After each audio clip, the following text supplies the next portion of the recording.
Good evening, everyone. I'm Gene Bailey, and you are watching FlashPoint. Listen, so much has been happening in our world. It seems like when we go off the air Friday night, it seems like everything piles up over the weekend, and then we have to rush and try and cover everything on Monday. And we're going to do our best to get as much covered tonight as what's been happening. Of course, you saw us cover what happened with the Trump-Putin talks in Alaska, and we're going to break that down a little bit more. But with me tonight, our good friend Ed Rush, Mark Meckler, and Luke Ball, who also has chickens in his studio. I don't know why. On the other side of the wall. Other side of the wall. So every time I see you now, Luke, I have to remember that there are chickens nearby, and they are very quiet. You've done a great job training them. Yep, they don't talk at night, so maybe I'll haul them over here. They often have better political opinions than I do. Well, I didn't want to say that, but anyway. All right, so we talked about what happened in Alaska. Let's get the latest of what happened today. Steve Witkoff talks about the summit. Watch. Okay, so let's start here. There are reports that the president supports a Putin proposal, which would essentially give over Donbass, that entire region, or most of it, to the Russians. It's a place that 6.5 million Ukrainians were living prior to the start of this war. So why do something that would seem like a reward to somebody who has attacked a sovereign country? We were in the room, Shannon, as a mediator. And the president, as a mediator, was looking for ways to solve the crisis. He understands that it is for the Ukrainians to decide how they might land swap, how they might make a deal with the Russians on different territories there. But that's why Zelensky and the Europeans are coming to the White House on Monday to make those decisions themselves. All right, so that's the recap. Mark Meckler, I'll let you go first. I haven't talked to you since this happened. Give me your take on the summit. Good, bad, didn't matter? What? Look, I think anytime there's a meeting like this, it's a good thing. I think the optics were good. I think Trump has been able to do something that no president has done in a long time, which is actually bring Putin to the table. Putin said something critical, which is this war would have not happened if President Trump were president, confirming what the president has said all along. That's a fact. And I do like that Witkoff saying, look, we're the mediators in the room. It's not that we're taking a position. We just want to see this thing solved. And then I also think it's important to look at the ethnic makeup of Donbass, and the majority of people there are of Russian ethnicity and descent, and they speak Russian. I think there is a fairly broad sentiment there that they are part of Russia. And so actually, I think of everything that's potentially on the table, I think that's the easiest give. So with that, what you're saying, Mark, is you don't see that as a giving in to the Putin regime necessarily. It'd be the easiest answer is what you're saying. Yeah, look, I think this is the way Trump and Witkoff are looking at it. It's not about giving in or not giving in. It's about acknowledging that we've got reality on the ground. But if you want to talk Mark's personal preference, which is completely irrelevant here, it's that there's no territory taken by force by Russia. But that's just not the political situation or the military situation on the ground. And one of the things that I love about Donald Trump is he acknowledges reality as it exists, not as he wishes it were. Very good point. Very good point. All right, Ed, my favorite, I haven't talked to you about this. My favorite point in that whole meeting is on the tarmac when the B-2 and the F-22s fly by. That was the best part of the whole thing to me.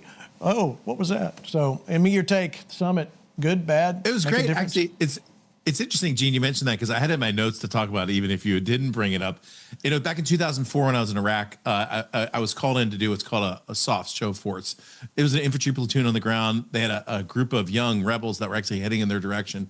And they just called me in. I took an airplane that was loaded, probably about 44,000 pounds airplane, dipped down from 10,000 feet, accelerated to 0.95 Mach. At 0.95 Mach, some of the airplane is going supersonic just based on Bernoulli's equation. It screams through the air, and you don't actually hear it until you're just over top. So it's really terrifying, frankly, for people who are on the ground.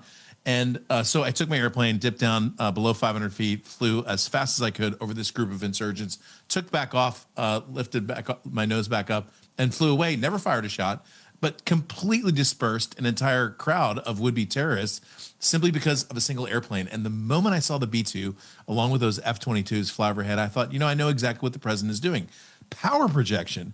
has much more to do with not using your power, but showing your power than actually using it.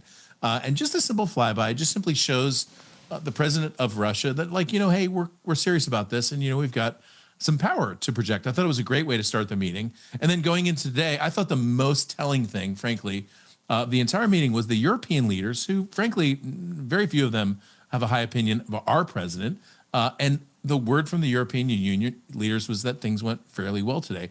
I think the biggest issue at stake is not only the region we were just talking about, Donbass, but also NATO membership. I think Zelensky and the Ukrainians want more than anything NATO membership. I think the president can't give that to them. Neither can NATO. And so what he's offering them sounds like the protection of NATO membership without actual NATO membership. And I think that's probably going to be key to the peace talks going forward. I think all of us want peace in the area. And I think it will solidify quite a bit of the president's legacy if he ends up pulling it together. So great. We'll see. All right, Luke, your thoughts? Yeah, I agree. And it's really interesting to see many on the left who are criticizing the president over the steps that he took towards peace.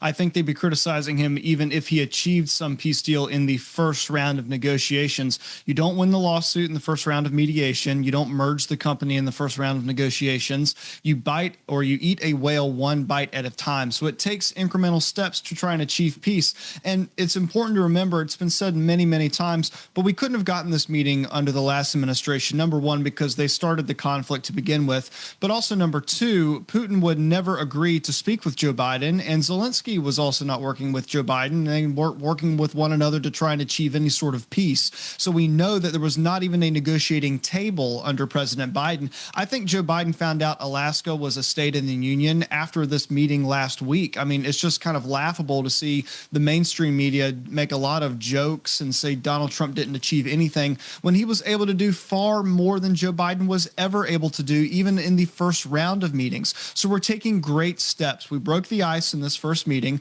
We're taking steps towards making sure that we end this conflict. The meeting today with Zelensky was crucial. Going back and forth and negotiating between both sides is something that the president is keenly familiar with, something that he's done every single day as a business person. He's had many, many real estate transactions where this is just part of the process. You go to one side and you talk, and you go to the other side and you have a conversation, you make concessions, you have negotiations. I think a lot of people that are criticizing him couldn't negotiate their way through a flea market, much less try and negotiate peace between Russia and Ukraine. So it's really encouraging to see the president make these sort of steps. And even just looking back into history, we've seen presidents like Ronald Reagan, even in negotiations with Russia, have these sort of meetings where he's walked away, maybe not gotten everything he wanted right at the very beginning, but ultimately was able to make a peace deal. Okay, well, that's the meeting. You've heard that. Now let's talk about what happened today. Not a lot of information, but let me show you a couple things. First off, this is President Trump telling you his expectations. I think that the European nations are going to take a lot of the burden. We're going to help them, and we're going to make it very secure. We also need to discuss the possible exchanges of territory, taking into consideration the current line of contact. That means the war zone, the war lines that are pretty obvious, very sad, actually, to look at them.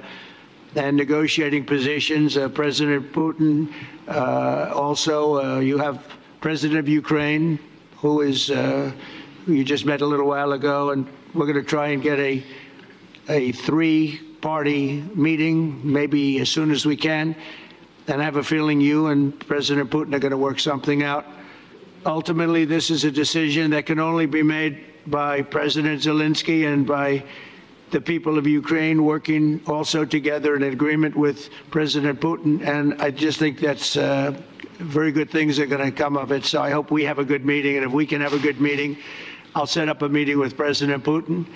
And if you'd like, I'll go to that meeting. And not that I want to do that, but I will do that because we want to save a lot of people from dying. A lot of people are dying, and we got to save them. We got to save it. 5,000, 6,000, 7,000 people sometimes a week.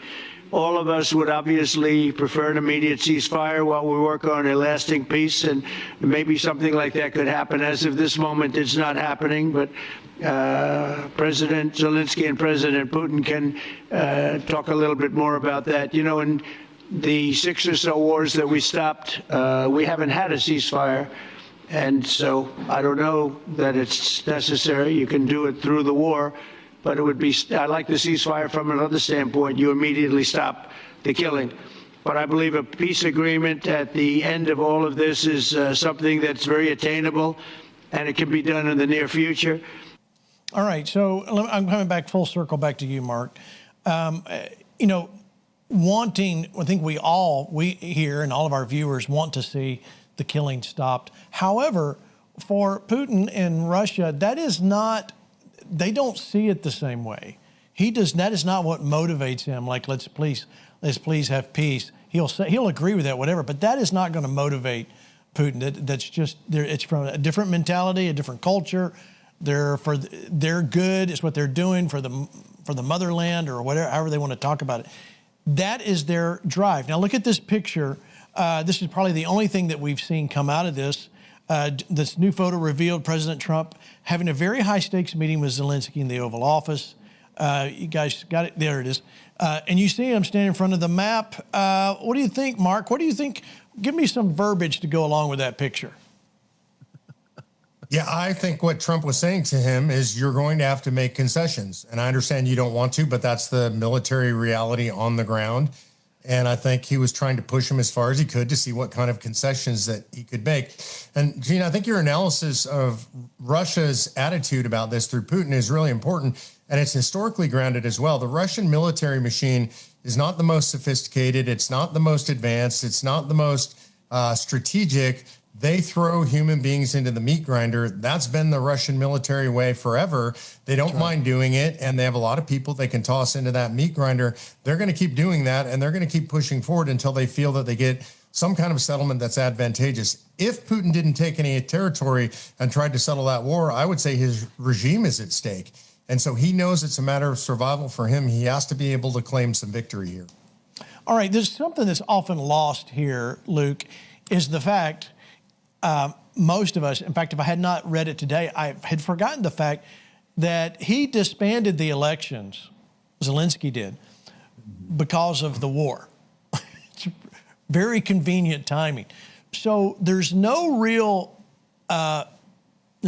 drive personally to get out of this war, because once that happens, he has another decision to make when it comes to the election. And most likely, he would, I don't know how he's kind of in a rock and a hard place. Politically, he's in this war. Politically, they've lost lives.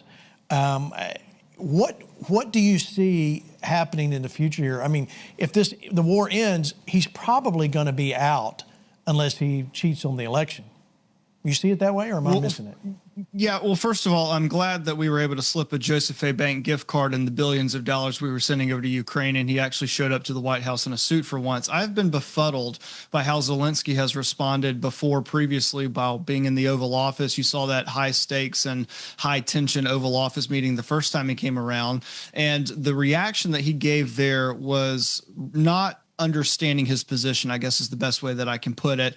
And Pete Hegseth said it this way a few months ago, that the left would like to think that anything short of complete and total victory for Ukraine, with the borders basically reset to where they were post-invasion, is completely unrealistic. And I would agree with that. We have to make concessions. We can't go back and change what's already happened. We can't go back and undo all of this stuff. We have to find a way to move forward. So I think, unfortunately, there is a political side at play here, both for Zelensky and for Putin. Putin has to save face. The war did not go the way that he wanted it to go. Zelensky also has made some decisions that are highly questionable in terms of the political realities of what's happened in Ukraine. And so I think ultimately the president is looking at this and saying, this is just kind of one big mess and I want it to stop. And going back to the killings, I think he could care less about the political situation in Ukraine or in Russia. He just wants the war to stop. He wants the killings to stop. He's seeing folders of binders of people who have been killed in action. He's looking at these photographs, and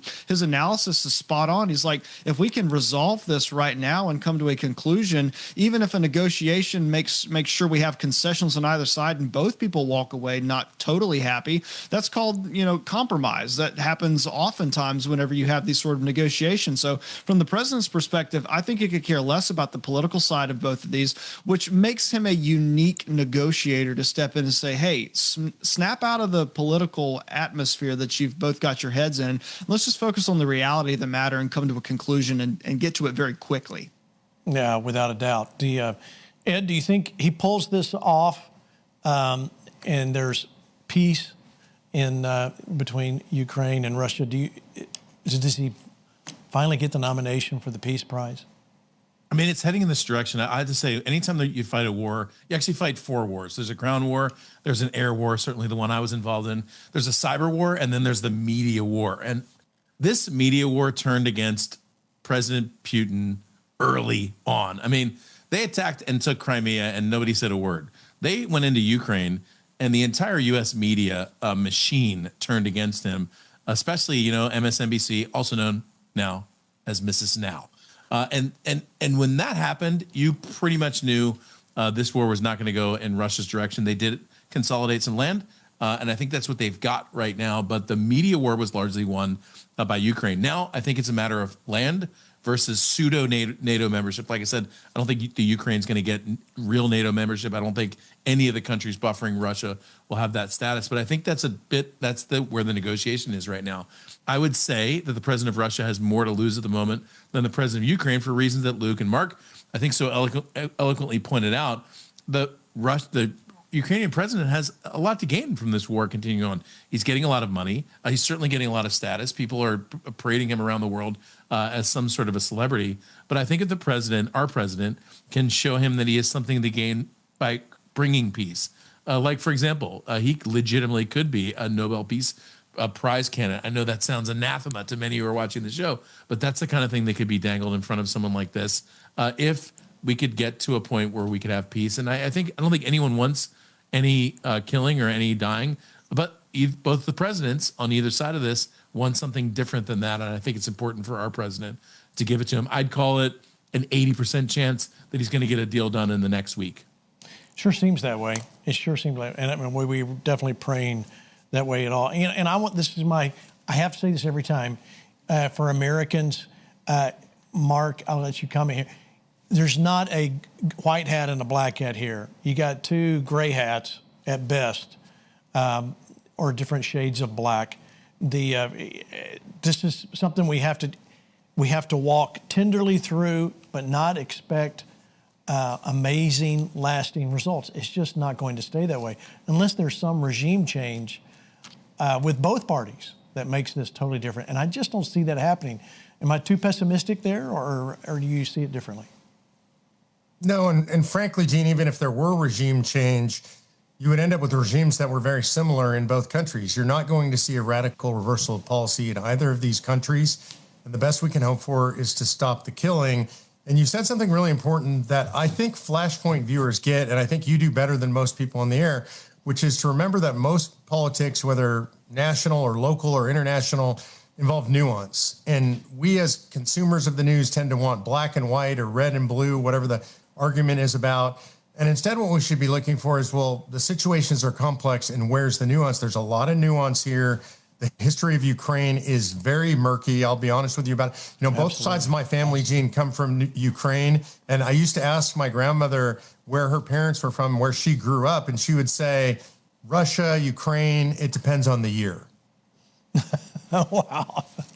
Well, there you go. There you go. Well, we'll definitely keep watching along with you and be bringing you the latest. All right, so across the world, in Israel, international pressure still mounting on Netanyahu. What's going to happen? The Gaza feeding, we're working on some stuff with that. But Paul Petit brings us another report this week. He's still there in Israel on what's happening. And had a chance to talk with Alan Dershowitz. Watch. Before World War II, the Western countries tried to appease Hitler. Israel Prime Minister Benjamin Netanyahu offers a history lesson on why a two-state solution with Palestinians is a deadly mistake. Well, today the West is telling Israel, just give the Palestinians a piece of Israel and they'll make peace with you. No, they won't. For the last century, they've been offered a state of their own and they refused because their goal is not to create a state for themselves, it's to destroy the state of ours, the Jewish state. That's their national goal. So we're not going to commit national suicide. The Prime Minister refuses to bow to critics, including a controversial plan to build thousands of homes for Israelis on the West Bank, a move that buries that idea of a Palestinian state and is drawing fire from the UN, which claims it violates international law.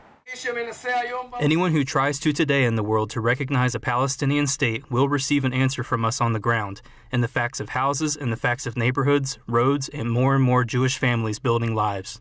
We spoke with constitutional attorney and Harvard Law professor Alan Dershowitz, who says Palestinians are not worthy of statehood. France and England and other countries are saying, we're going to give you something for nothing. We're not going to make you do anything. We're not even asking you to return the hostages. Dershowitz believes the world is at a critical point with the war against Hamas. The clear message that's being sent by the international community is use terrorism. It works. And that message has dangerous implications. The Bible commands human beings to exercise their free will. I have placed before you the choice between life and death, between blessing and curse. Therefore, choose life. And Hamas has chosen death. And the international community has chosen to reward the choice of death rather than the choice of life. Dershowitz recently came face to face with anti-Semitism, and he says he was refused service by a vendor in Martha's Vineyard for wearing a shirt that said "Proud Zionist."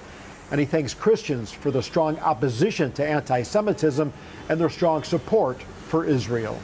I have to tell you that as important as the Iron Dome is, the Iron Dome of Christianity has probably done more to protect Israel from the oppression and hatred than almost any military weapon. Reporting for FlashPoint in Jerusalem, I'm Paul Petit. The Iron Dome of Christianity. Ed, what a statement by Dershowitz there. I love that statement, by the way. And just to say, awesome, Gene, that we've got a correspondent in Israel on FlashPoint. I think that's brilliant. I told that to you last week, too. I think it is just so cool. By the way, there's a lot of talk in the chat right now on Rumble and YouTube about my plan. We're going to get to that, okay? The plan is in peace negotiations at the moment. But listen, you have to be crazy as a soup sandwich to support a terrorist organization like Hamas. And for some reason, there's a whole bunch of Americans who happen to be supporting this particular organization. I don't think there's any question that what the prime minister said on that last recording is right. There is no negotiating for a two-state solution. There's no negotiating for anything like that. I think the best thing that you can do when it comes to terrorists is win the media war. Like I said, the president of Russia lost. And the second thing is to wipe them completely out of Israel. I think the prime minister of Israel is right about what he said. And I think the statements by Dershowitz are fascinating to see him recognizing the support of Christians. Go for it and keep going for it. And I would just say good job to those watching. Yeah, amen. And we're going to continue to work with Paul. Just programming note, I have him working now. I want to see the food. Everybody says it's not getting to Gaza. I want to see the food. So we're going to bring you undeniable proof on FlashPoint where the food is. And you'll be watching the next few days for that. Okay, Luke, you know, the media war that Ed was talking about, Netanyahu always seems to be fighting his way back from the Western mindset of a two-state solution.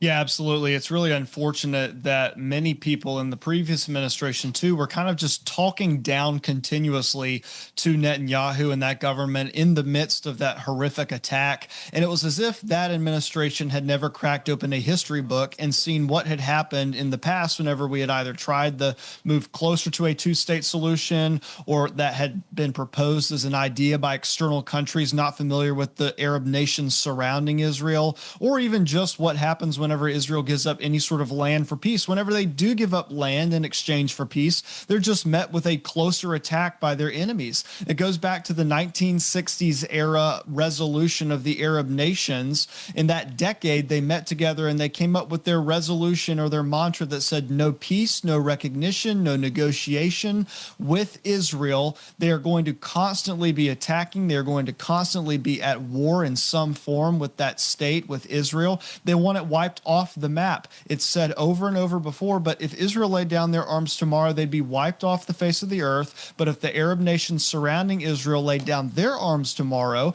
then we could actually have peace in the Middle East. So as these individuals from the Biden administration are saying, hey, maybe you should give this concession to the Hamas terrorists, or maybe you should give that concession. And Israel is balking at that, saying, do you guys not understand how these people operate, these animals? These are individuals who are without a soul, who are not going going to honor any terms of their agreement, have broken multiple ceasefires, have raped and pillaged and murdered countless individuals, and you want us to go over there and negotiate with them like they're just some other country, like some like Switzerland or something like that? It's just ridiculous what they put in their terms on the state of Israel. And then Netanyahu has to go combat in the media this narrative that Israel itself, or that he and his government are somehow not competent or not following in the direction or trying to achieve peace. So we have to call this out at every option we get and make sure that people understand that there is a war against the state of Israel, not just physically, but also in the media, because this radical element of the Democrat Party has decided to wholeheartedly embrace this two-state solution, although you wouldn't be able to call it that. They really just want Israel wiped off the face of the map. You saw that manifested on our college campuses over the last few years. And it's absolutely disgusting that that political party has decided that's going to be one of the mantras that they take up and move forward. Yeah, Mark, listening to Luke, he's right. But this media war has gone on for decades with American or Western media. If people really understood the jewel of Gaza that was given to them and what they did with it, what did they do with the relief, all the relief stuff, all the infrastructure? They dug up pipes that were in the ground and made mortar firing out of them. This is not going to be settled from just giving them more land. But it's still amazing to me how the media, and this is, I'm talking about our industry that we're in here, this is where we have failed because the media keeps continuing to push a Western answer to a Middle Eastern issue, and that's not going to work. Yeah, I think that's true, Gene, but I would also say it goes deeper. It's a philosophical issue. Western media is aligned with anti-Americanism, fundamentally at its root with Marxism. They believe that the Western world is the root cause of all evil in the world. It's not about Marxism. It's not about the Islamists. There's now this bizarre combination of Marxism and Islamism, of leftism and Islamism. And our media is firmly rooted in that philosophical approach to all the world's problems. And so it's just an anti-American, anti-Western mindset, more than it's about a two-state solution. Agreed. Great. So, Father, right now we pray for the peace of Jerusalem. We're commanded, and we understand why, because it seems like this is always what we have to pray for. So, Father, we lift up the nation of Israel, Netanyahu, and all those decisions that need to be made. Father, I thank you. Hostages be released in the name of Jesus. Amen. All right, we're going to take a break. We come back. Mike Lindell has some exciting news to tell us live. He'll join us right after the break.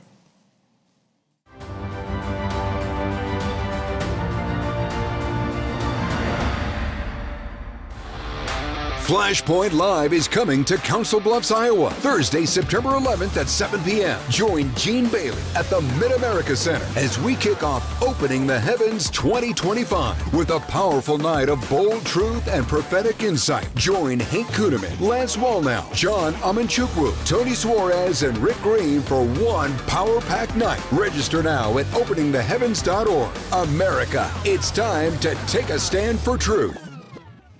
Hey, FlashPoint Army, listen, we are going to be right here August 28th and 29th. But, Matt, I told you, we've been talking about, you've been walking us all around. The thing I told you I'm the most excited about and what I want you guys to be involved in is the outreach that we're going to do. It's going to be amazing. Tell them what they're going to be doing.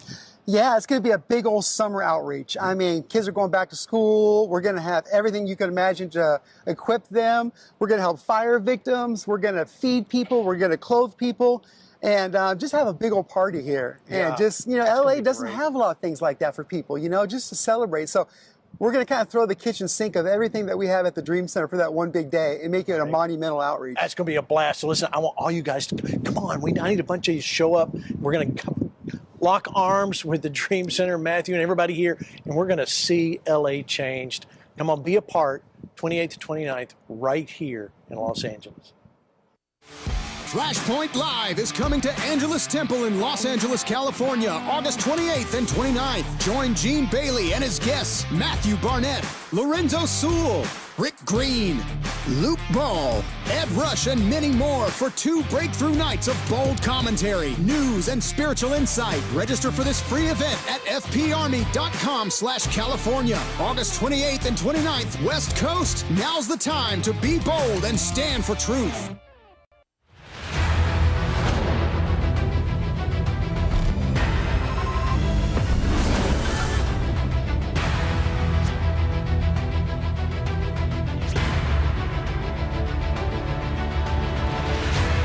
Welcome back to the second half of Flashpoint. Listen, I do want to remind you we're going to be there in Los Angeles. I think it's going to be a great time. Listen, we actually have somebody that was not on the promo there that's going to join us.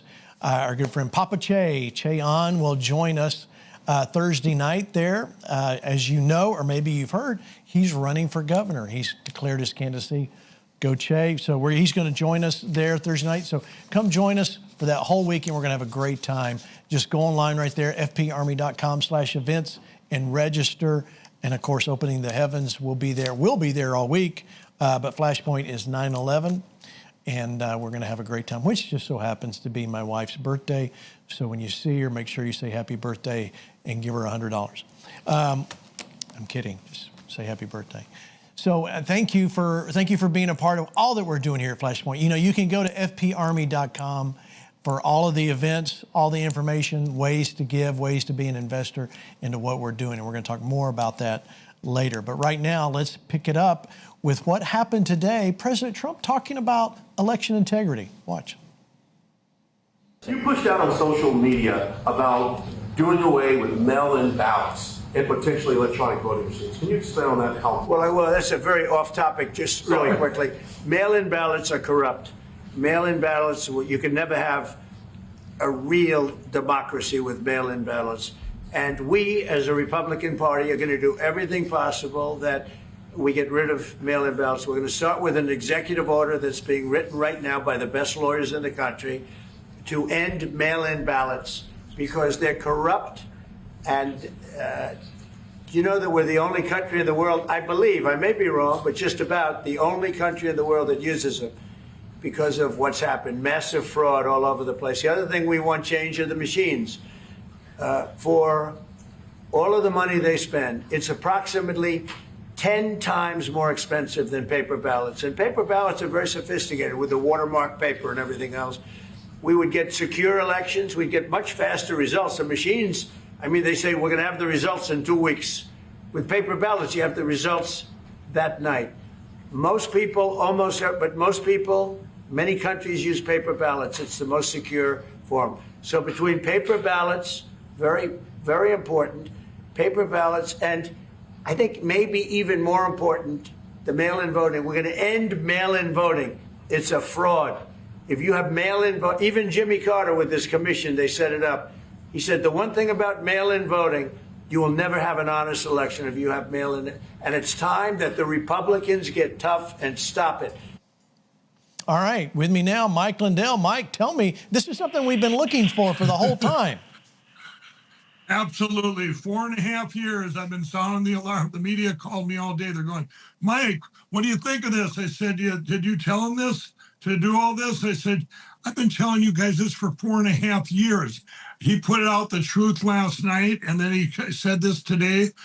He's going to sign that executive order to get rid of these voting machines, get rid of the mail-in ballots, and go to paper ballots hand counted. And we've got a great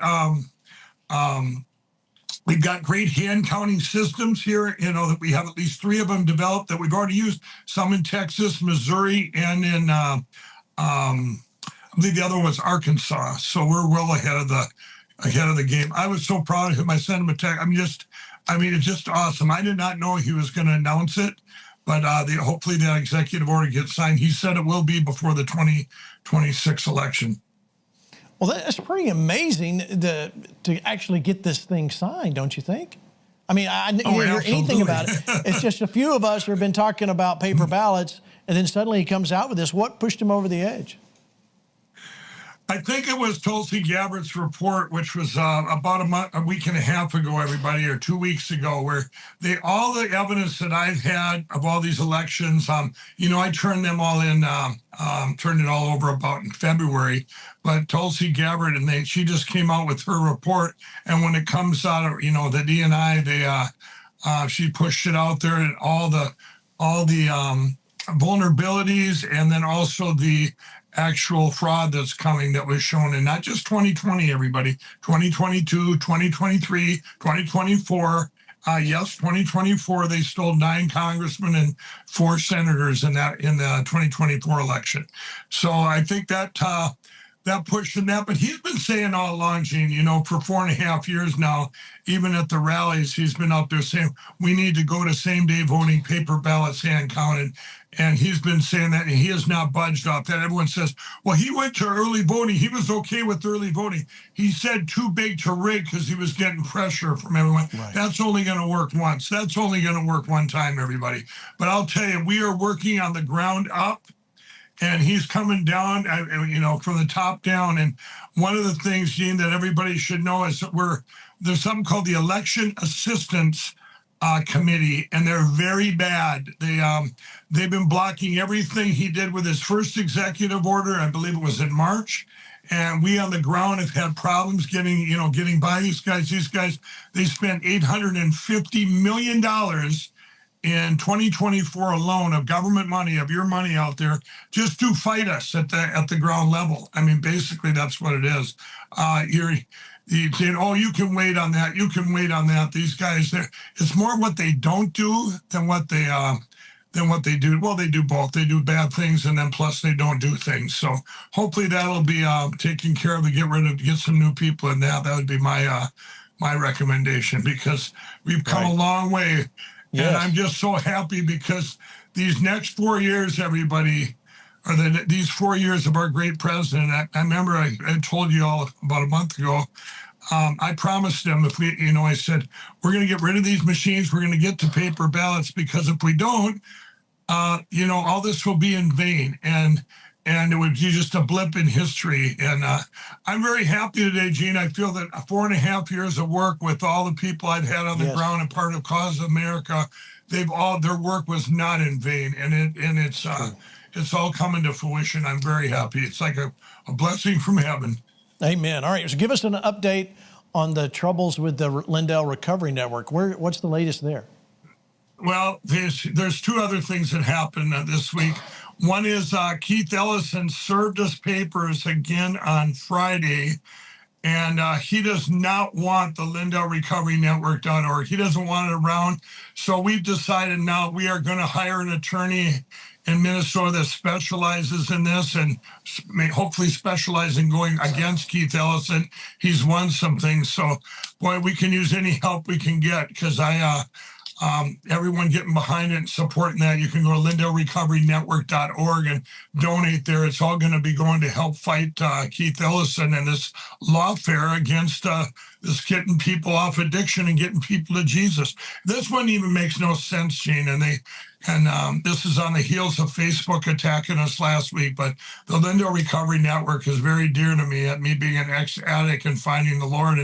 And when I go around this country, people in the streets, they come up to me, and people come up to me everywhere, and they either, Mike, thanks for helping save our country with the election. But the other one, it's almost equal. They say, I went to your recovery network, or I read your book and I got saved, or my nephew was on addiction, or my wife or my husband. They always have a story, or themselves. They come up and hug me and say, thank you so much. And that's all of you out there that have supported the Lindell Recovery Network. But we really need help now, because he's coming. I think he's upset. I'm thinking of running for governor. I think he doesn't want the word of Jesus spread, and then it could be that those 2 things. And he didn't want, and he certainly didn't want to go to paper ballots in the election in Minnesota. So maybe he got 3 things he's upset at me for. But that's the only thing I can figure. It's one of them 3 or all 3, all of the above. But he's not a good man or a good attorney general. Everybody, it's very much pure evil. It's hard. I can feel the, all of our viewers. They're like, why would someone be against helping people get off? I mean, they may not like. Let's say they don't like you. They don't like MyPillow. But I mean, hey, you're doing a good work here, getting people off of addictions, all kinds of addictions, and you're doing it in a way that doesn't elevate anybody. I mean, I had to push and pull you for you to even talk about it. So I mean, the fact it's free. You guys, and it's free. It's online help. It's free, and I really think this is all one big effort. I'll tell you in a minute about what Facebook did to Lindell TV, that we're taking them. We are putting a lawsuit against them for what they did. It's absolutely horrific. But Keith Ellison for what he's doing. I think the whole thing is, let's tie up Mike. We've attacked his company, MyPillow, every single day for 4 years now. We've attacked everything he touches, from his vendors to whoever we attack him. Why? Because they don't want my voice. They want to destroy me speaking out about fair elections, speaking out for Jesus. I mean, everything I speak out for, they don't like, Right. And I think that's the big thing. You tie up my resource, of which I have none left. So, I mean, what a great way to go after my recovery network, because I didn't have the defense, but I think we decided this is too important of a platform for God. I do want to save it, and I'm going to stick with it. It's a C3, everybody. It's a C3, so you can deduct it on your taxes. We need help to fight this now at LindellRecoveryNetwork.org. Anything you can spare. We have. He gave us on Friday 20 days to reply, and we decided, you know what, we're going to lose this. That's what he wants, and I promise you, with your help, we're not going to lose it. It's too important for God. It's too important to get people off addiction and get to. And find Jesus. Getting off the addictions are just a bonus. Just getting to Jesus is the big win. Amen. And that's where I got saved on the same program that's on that website, and I got saved February 18, 2017, as God chased me for years, as you all know if you read my book. So we can really use your help, everybody. Well, if I remember right, Mike, and I got to move on, but it was several months ago, you told me, you were probably going to have to shut it down. You took giving off the website. You came on FlashPoint, and FlashPoint Army rallied and kept Recovery Network alive, the Lindell Recovery Network alive. Yes, they did. They absolutely did. We didn't even have a donate button on there, because in the past, he's reached out for 2018 and all these stuff that he's going after. I put in all the money up until this year. I believe it was when I came on FlashPoint, and because I would just, when I had money, I just give it away. I just use it. I used my own resource. I didn't have to reach out for help. And it did save the network then, because we were going, you know what, maybe we should just pull it down. I don't have money to fight this. And the FlashPoint Army did come through, and they came through in a big way. And I'll never forget it, because we did have a donate button, Gene. So you put up the address so they could mail in their donations and a phone number, and it just was, you guys, it was just it brought tears to my eye the next day. I couldn't believe it. That's what the FlashPoint Army does. Yeah. All right, Mike. Thank you for the update. We'll keep in touch and keep looking for even more good news about not just the Recovery Network, but paper ballots. Woohoo! Good paper ballots, and you guys, if you want to help out MyPillow too, don't forget that promo code FlashPoint. I just want an update there. I believe, Gene, we're going to make it through all the attacks over at MyPillow. We've gotten a lot of good news just of lately. We're gonna. If anybody's seen in the news, I'm worried that Mike Lindell's MyPillow's losing this. Those are now fake news, because we're here to stay. There it is. Yes, you are here to stay. Thank you, Mike. Thank you. Yep, thanks, Gene.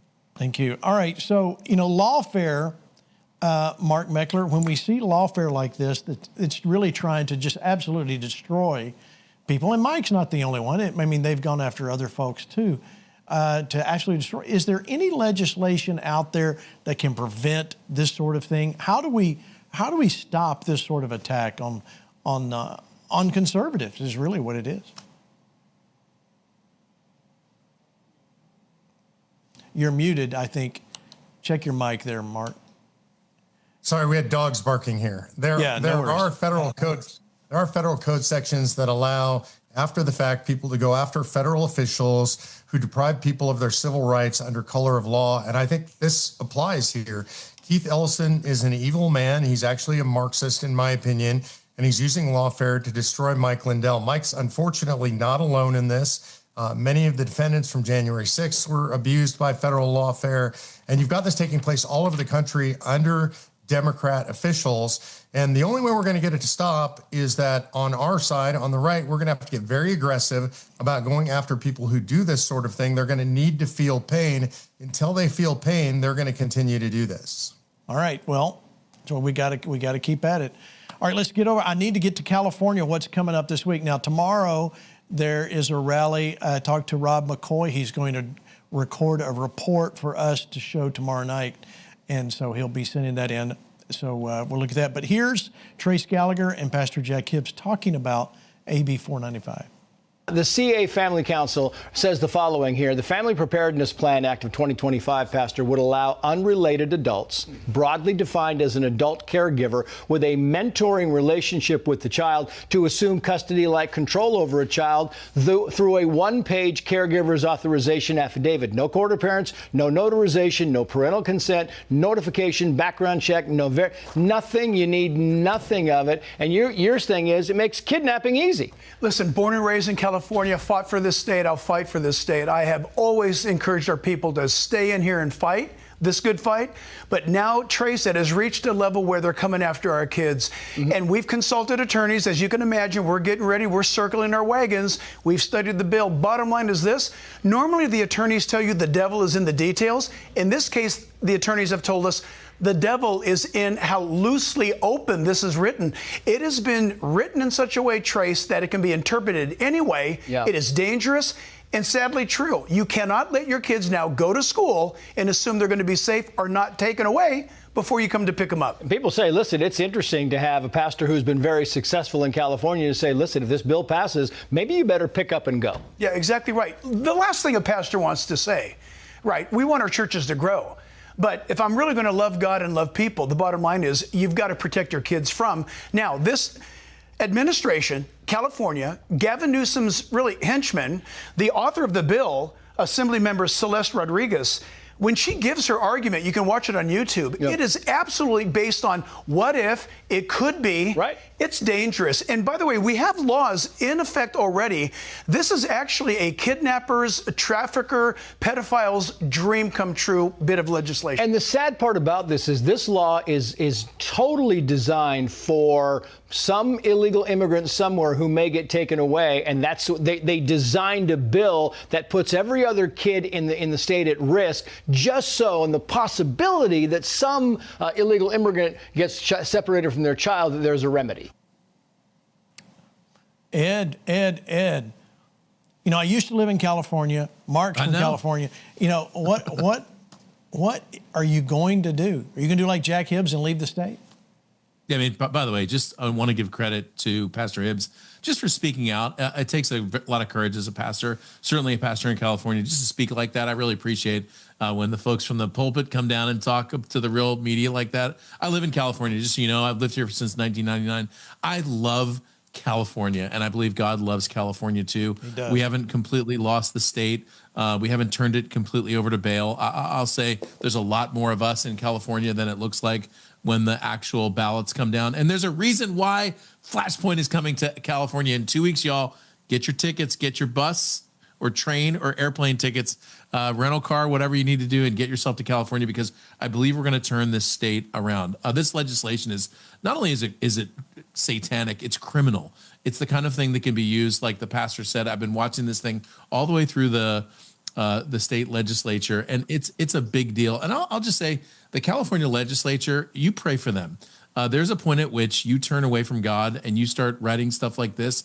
You open yourself up to legitimately. When I say this, I mean this in the most biblical sense. When you open yourself up to this, you open yourself up to God's judgment. And I pray that God's judgment would do one of two things. Either number one, these legislatures would turn to Him and repent, or number two, God would move them out and put good people in their place, like Daniel 2 says. And I believe that there will come a shaking in California so quickly that they won't even know what happened to them when it comes to leadership in this place. And I believe God will be in charge on the throne in California again, like he already is. So we just pray for the state, pray that this is the sort of thing that gets people's attention and opens people's eyes and turns us around in the right direction. So it sounds like you're not leaving. I'm not leaving, man. I'm staying here in California. Put both of my feet on the ground and keep praying for this place. I think we've got to have, and I understand what Pastor Hibbs was saying, but we cannot turn. And I do agree with you. And I'll go to Luke here. Luke, there's a lot more red in California than the Dems want to actually admit to. We know that because we've seen the data that shows just how many Republicans. But if they don't, in fact, let's put up the phone number to call. How important, speak to this, because a lot of people, Luke, see this and they go, I don't want to call this number. Nobody's going to, I can't do anything. If they live in California, call and talk to their senator or the senator's office. Does it really make a difference? Yeah, I'll tell you, as someone who's worked in Washington for several years and in members of Congress's office, if we get an influx all of a sudden from a variety of people calling about the same issue, and particularly constituents, that moves the needle in a congressional office. So let me just lay this out in a very practical manner and kind of peel back the curtain a little bit. If we're sitting in a congressional office as staffers and we start picking up the phone and we're hearing continuously about a specific issue, especially something that impacts the district or from constituents who are in our district, when the member of Congress walks through the front door, we have to tell him about it, because otherwise he's going to fly back home and go back to his district and get an earful from constituents who say, I called your office and they didn't do anything about the issue that I carried forward to you. So we as staffers, it would be us not filling out our responsibility if we didn't inform that member as to the number of phone calls we were getting, the type of phone calls we were getting. Are they just belligerent and angry, or are they like reasonable and actually concerned? Right. So be nice to the people when you call them and just like lay out your concerns. And also just the sheer volume in a short amount of time. That's why it's crucial, because when that happens, they can't ignore it. They know a ruckus is going to be raised. Even if it's not constituents, they know it's going to pop up on social media in some form, and they're going to have to respond to it one way or the other. And there's internal discussions behind the scenes, like, how do we respond to it? What should we do? Should we peel back a little bit from talking on this issue? I had no earthly idea people cared so much about this. So it does make an impact, but it takes everybody getting involved. And I want to be very clear. It takes people who are actually genuine and nice and in a godly manner speaking to their elected representatives. Because if I pick up the phone and somebody's cussing me out or yelling at me or just being rude, I'm hanging up the phone. Like, it's our staff policy that we don't tolerate that sort of thing. But if we get an influx of genuine concerns, that definitely moves the needle. And it is malfeasance for us not to inform that member of Congress or that representative that we're not getting that type of information coming in. All right, so there you go, 916-651-4171. Mark, I believe this is not going to go through, but if for some reason it doesn't, I believe that this is going to be a wake-up call for California. It should be a wake-up call now. Yeah, I'm going to kind of straddle the line here, Gene. I'm from California. I raised my kids in California. I escaped California. I felt bad about it. I love California. I still love California. But evil has taken control of that legislature and has for a long time now. If I was a parent and my kids were in private school, I'd probably feel different than if I'm a parent and my kids are in public school. If I've got my kids in public school and that's my situation, I can't afford private school, or I'm not near a good private school, whatever the reason, then I would recommend that people leave the state if that passes. You cannot have a situation where a child rapist can come in and give a piece of paper to your school and take your child away. So for those who stay and fight, I say, God bless you and thank you for being in the fight. Protect your kids, hold them close. But for those who got to get out, I think Pastor Jack is absolutely correct. Yeah, I think very well said, Mark, very well. Protect your kids, absolutely. All right, so we got 4 minutes. Let's go around the room and start to wrap up. Ed, tell us about the plant. Everyone on Rumble right now and YouTube is asking about the plant. The truth is, somebody showed up at the door with a letter that said they had justification to take the plant. I'm just kidding. Summary of the show. My plant is right now applying for NATO membership. Just someone said on chat, did it become a salad? It's not. It's over there. recovering. And the truth is, maybe I felt like the plant was like stealing the show, and I just wanted to be the one on camera today. I don't know what it is. Here's the thing. Come to LA in 2 weeks, and I'm going to give you an update on the plant. For those of you who don't know, we've sold over 2,000. That's not a... that is a somewhat accurate. You guys showed the picture. We did. It's going to be better again, but buy your T-shirt. I don't even get any. I have zero context for what's happening right now. I don't get a percentage. That's what's great about this. Yeah. And the last time that someone told me to come to That's California, I have a plant for you, I ended up in handcuffs in the Los Angeles jail. So I'm not quite sure if I'm going to be making that trip soon. I mean, if you know, you know. Yeah, if you just joined us for the first flashpoint, though, you have. I mean, we're just, Yeah, this has been a long time saying going the guy with this plan. saying this is from the guy who has chickens on the other side of his wall. So, see, we got dogs, we got a plant with Ed, we got dogs with Mark, and chickens with Luke. It's sort of it's an animal horticultural, thing going on here. Okay. I just think you're basically P.T. Barnum and you got a 3-ring circus going on. That's true. All right, so wrap us up here, Mark. I'll give you the next shot here. You got about a minute. Oh, yeah, great. Let me take it out on that one. Plants, NATO, dogs, chickens. The bottom line is, here's what I would say. The world is full of good and evil. It always is. It always has been. Until the Lord himself comes back, it always will be. Don't be discouraged. Sometimes it's dark, but that means the light is just around the corner. And we, as members of the FlashPoint Army, have an obligation to do our best to be that light. Even a tiny spark lights up a dark room. Each of you is that spark. Together, we're a bonfire. Oh, see, that was really good. That was really good, Mark. Just like I wrote it. Okay, Luke, you got a minute. I would say there's probably more spiritual warfare per square inch in state legislatures and in Washington, D.C. than in many, many parts of the world. So as you are praying for our nation, remember the state legislatures and the state representatives that have major decisions to make. And also just pray that the Lord has a great move in all of these areas, because this arena of government is something we're called to in some form or fashion. We would not be here otherwise. So pray that we are able to operate in our mission field and be effective voices for the gospel in these arenas, because the enemy despises it. And whenever people are going to speak out against that, that's when the attacks are going to come. Amen and amen. Good word. Good word. All right, I want to remind everybody watching that there was a special program we aired Saturday on the FlashPoint Television Network. If you'd like to go back and watch it, you can go back to our YouTube channel, or you can go right there to fparmy.com/media and find the ways to watch, pick up on that.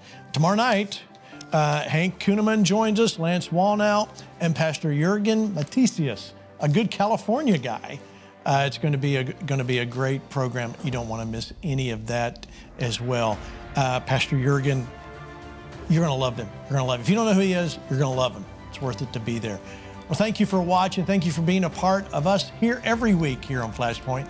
We'll be back tomorrow night with more, and we'll bring you the latest on what's happening around your world. Until then, remember, it's not Ed's plant. It's not the chickens. It's not even the dogs. It's about you and I, and we're always to the right of center.